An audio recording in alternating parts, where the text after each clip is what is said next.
I had to grow up to realize that mommy wasn't always honest. Yes, she and dad had their issues, but he was a good man and a good father. My father, Chimdi, was very well to do when he met my mom. He had several investments and good businesses he was running to make ends meet.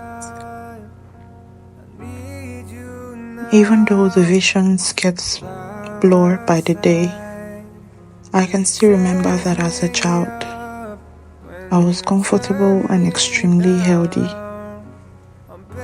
because daddy never failed to get the things that we needed. Apparently, the entire problem started when 3 of my father's shops got burnt in the market. Almost at the same time, 2 of his lands were confiscated by the local government.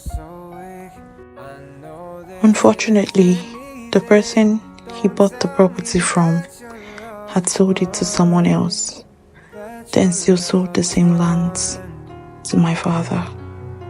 And that was where everything turned sour in the house. I can still remember the shouts from my parents' bedroom, with my mom's voice obviously being the loudest. She paraded herself as an Odogu's wife, refused to work and never supported my father. And so when we lost everything, she started to feel suffocated by his presence. And eventually she left the marriage with my sister and I. What Mama never told me was that even though they were no longer together, Daddy never stopped trying his best to provide for us. She made it seem like he abandoned us and she took up all the responsibilities. What Mama never told me was how anytime Papa wanted to see us, she would come up with several excuses just to push him away. What she never told me was how much he loved my sister and I, so much, and even her, that he never got married again. What she never told me was that the last time she heard from him, because the supplies she was getting abruptly stopped, he was dying. He had been diagnosed with cancer, and it was in its last stages.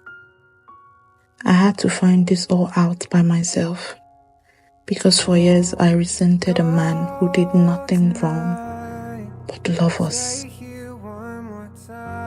The only consolation I have is that I saw him and said my final goodbyes before he gave up the ghost.